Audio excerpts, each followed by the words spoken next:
Hello. Hey. Let's start with the most important question. How are you? I'm doing fine. I'm a happy tired. You can be happy tired, but yeah. Yeah, this has been a blast. This has been a blast so far. Is this your first time at DragonCon, or have you done this? First time. Okay. Well, welcome to Atlanta. Thank you. To our humidity. Yeah. The insanity. But I Welcome love to the that. heat wave. Yeah, it's a little warm. It's a little warm. But we're inside, so what the heck, you know. This building's insane. You know, gosh, you know, you look upstairs, you know, it's like Blade Runner, you know. So I'll ask a silly question to you first. How was it being in the best movie of all time, aka the Goofy movie? That was Fantastic. interesting. That was a fantastic adventure, and it came out much better than I had even hoped in the beginning, because we rewrote scenes, and scenes were deleted and added, and I worked on it off and on for about 2.5 years in recording process. And they were doing new things and this stuff, so I had no sense of what the movie would be like until I saw it in the theaters. And then, when I finally saw a final print of it, yeah, I thought it was something special, and it exceeded everybody's expectations. And a lot of people tell me it's one of their favorites of all time. It truly is one of mine. I saw it in the theaters, I think, 2 or 3 times, to be perfectly honest. It just came out of Mine too. and you have to forgive me if I'm getting this wrong, but it was one of the first long-form Goofy movies we've had in quite a while. Yeah, it's the first one that any of what they call the Fab Five, you know, Mickey, Minnie, Donald, Goofy, and Pluto, first one any of us had featured in a full-length feature film. I mean, Mickey was in like Fantasia and everything, but in a segment of it, and in segments. But there'd not been, and there still has never been a full-length Mickey Mouse movie. So they tried Goofy out with the first one, and I was really honored to get a chance to do that. And it was you had been doing his voice for a while at that. Yeah, that was '95. I started in January of 1987. Right. So. Would you have ever imagined you'd be doing it this long? No, I couldn't imagine this career from the beginning, you know, college and all of that. No, this isn't, I'm going to become Goofy. That's just not on your bucket list, you know. Now, Rob Paulson, who I'm sure you probably Yeah. worked with, talks about how most voice actors get their start usually on stage. Do you fall into that pattern? Absolutely. I did 5 years of stand-up before I came out to Hollywood. And that definitely is a great training ground because, you know, audiences let you know really fast if you suck. You know, and so you learn by doing and falling on your face and getting back up on stage, and over time you kind of learn how to do it, and you learn timing and comedy and stuff. That comes in real handy when you get into animation. I've recently had the great opportunity to meet with James Marsters, who played Max. Or, you know, that Jason Marsden. Jason, Yeah. sorry, not James. Jason. But yeah, I got a chance to see him at GMX last year, and we started singing the songs and everything together because it's still sticking with me. Like, that'll never go away. Is there anything that you'd like to pass on to Jason? Well, since we're videotaping this, anything you'd like to say to Jason? Well, I see him from time to time, and we keep in pretty good contact with, you know, Facebook and all that kind of thing. And I think we're planning some events next year because it'll be the Goofy movie's 20th anniversary. We're already talking about doing kind of a little tour together with all of us. And with Jim Cummings and Rob Paulson and of course Max and Jason. And so if I was passing on, say, "Gosh, come to DragonCon, it's great." It's so great just hearing that. We're melding into one. You know, I've done this thing so long that it's just kind of, we're becoming one creature here. How often, when in conversation, or talking with someone, you hear something and you start processing it, sort of maybe how he would say it, or? Not just how Goofy would say it, but any character, coming up with new characters. Like we have our new series 7D, where I'm Doc of the Seven Dwarfs. And that's an original voice that I got to just come up with. And that was, well, it's a little higher voice, kind of like this, and he's kind of the intelligent one, so I figure he speaks a little faster and probably articulates quite well.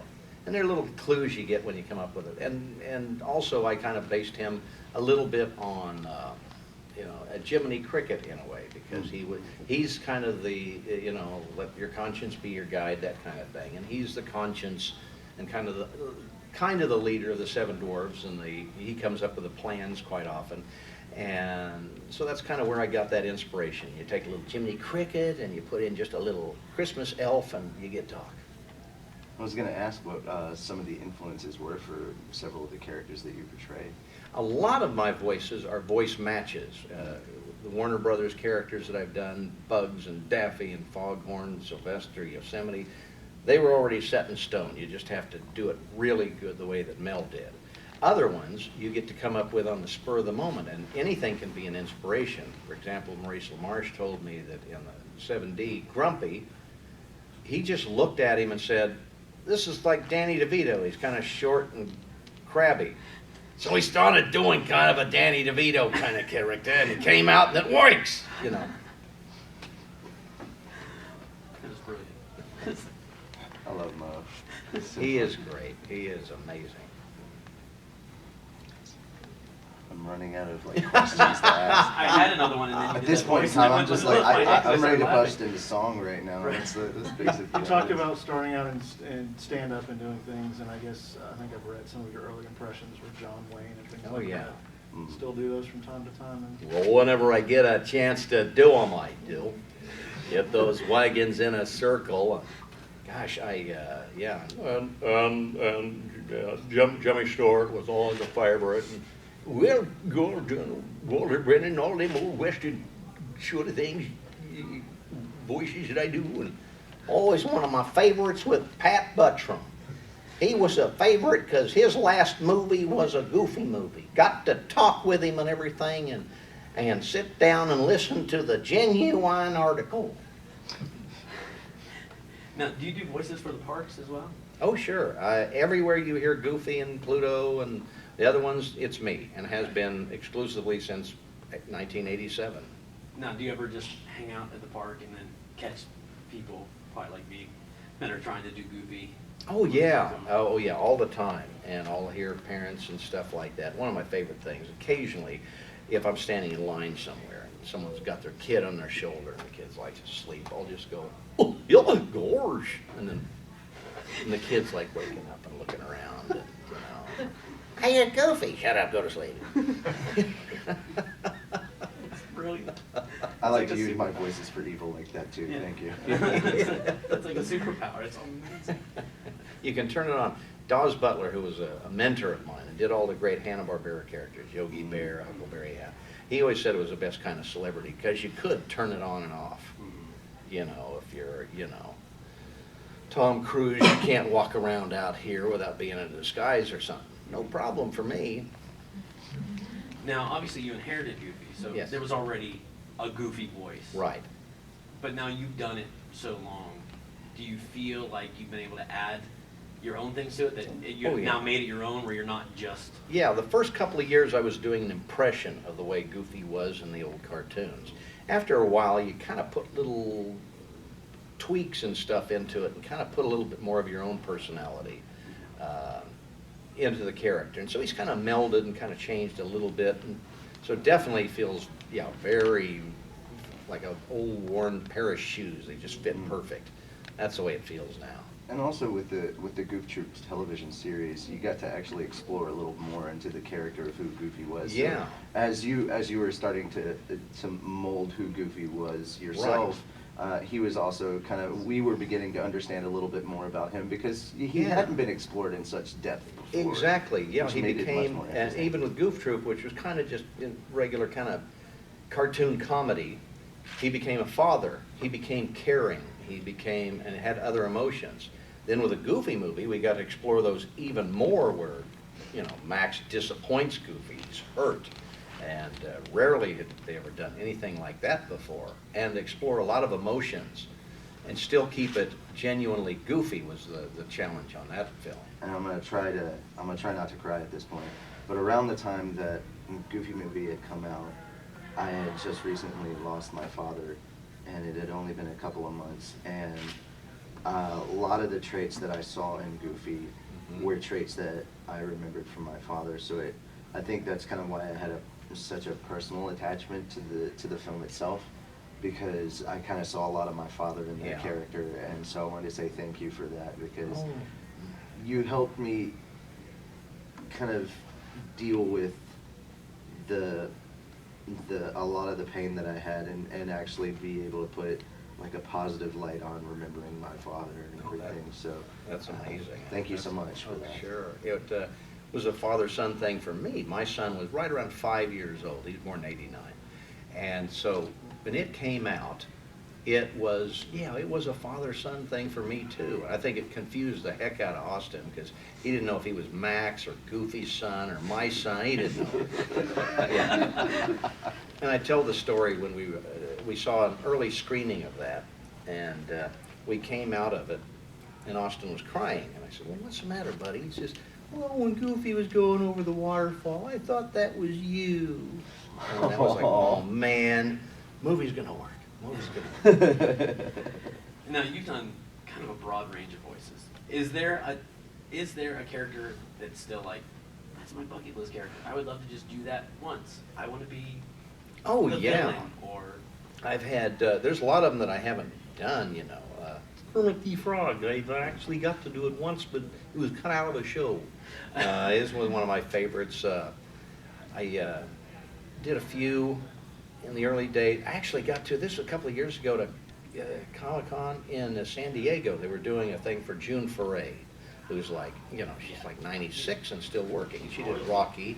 And I always wanted to get to do Bullwinkle on a show, but they pegged me to read a script as Bullwinkle where she was doing Rocky, and got to do my Bullwinkle demos, you know, and that was such a highlight, working with June as Bullwinkle, even though it was in a convention room. That was a great thrill and a highlight. I mean, she's voiceover, like, Yeah, she's voiceover gold, yeah. and she's only this tall. Any other voice actors that you haven't worked with that are on that bucket list? Like, Oh my gosh. Well, not of the main ones. You know, Frank Welker and Maurice LaMarche. And 7D has such a cast right there. Half of the guys in Hollywood that are the upper echelon. Wow. But yeah, I think the main, I'll tell you what, generally today we work solo. I go in to do my lines.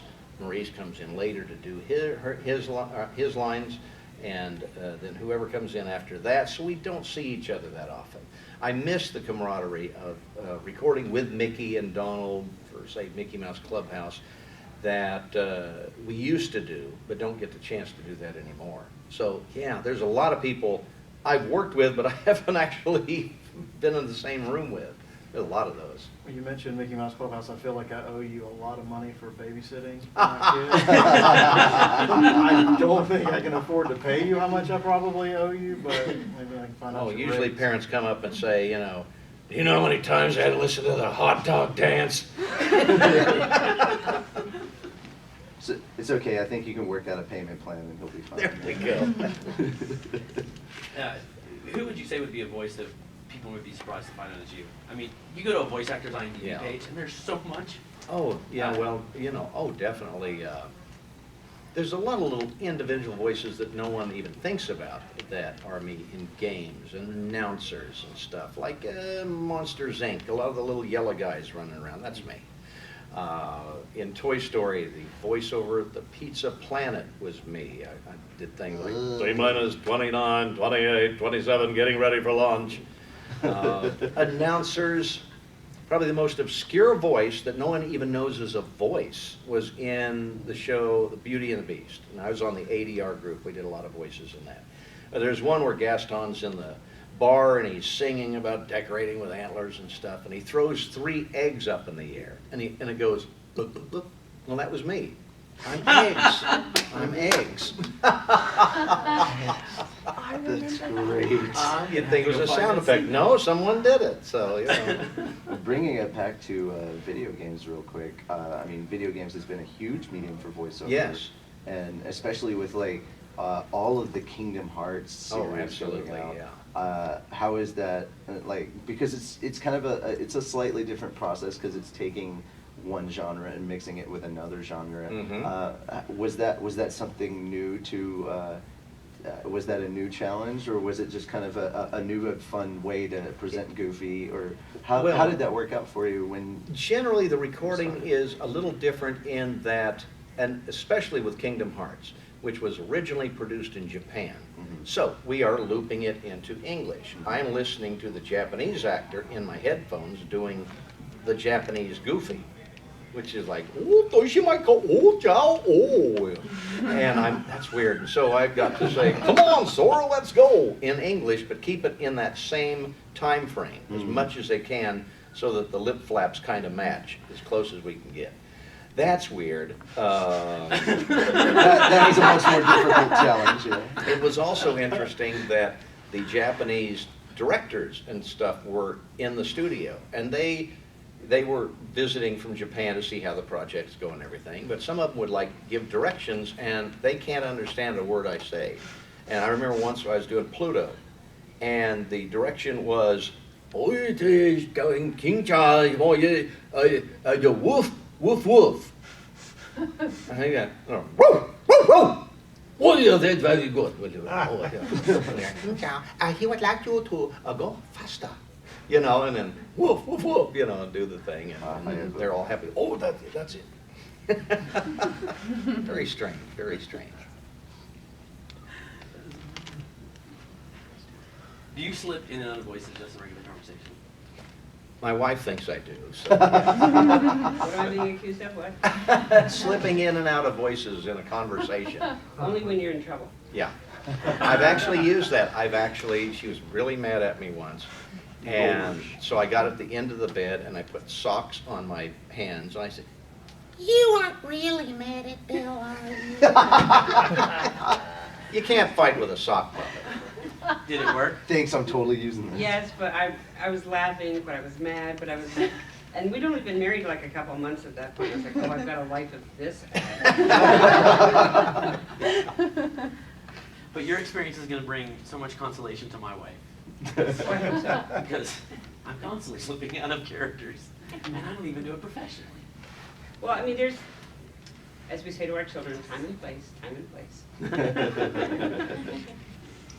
have time for one more question. Okay. I'll let y'all go ahead. I don't have anything. Unless you want to do it. Would you like to do a blooper reel? Oh, you know, boy, they've probably got some really doozies over there at Disney. So if they want to do a blooper reel. Whatever goofy stuff you want to do on camera. Goofy. Yeah, I just realized. Yeah. Gosh, this was great, guys. How's that? That's You know, fine. perfect. Thank you so You can much. tell That should be it my one- new ringtone. If there's time, there's one story that you can tell and you know it's my favorite story, and you can make it as PC as you like, but there is the story of Dr. Daisy. Oh, well, that's kind of the reason that they don't record with us anymore in the same room. Right.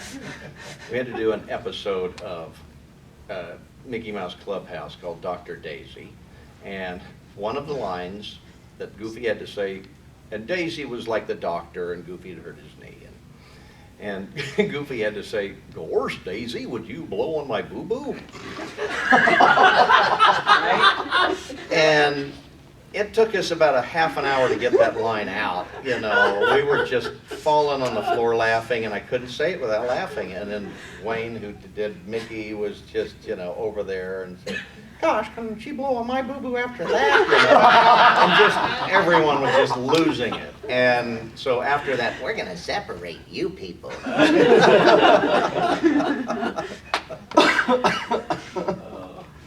I would pay for those tapes. I would. I would They're pay probably good money deep for in the those. Disney vault somewhere. And you know what, my friend, you whatever know. you would pay, we'll pay double in.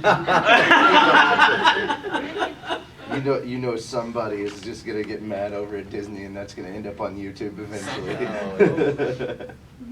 That would be just. It was funny. Well, thank you so much. Oh, my Thank you for pleasure. coming. Thanks. This was Thanks so much. It's like a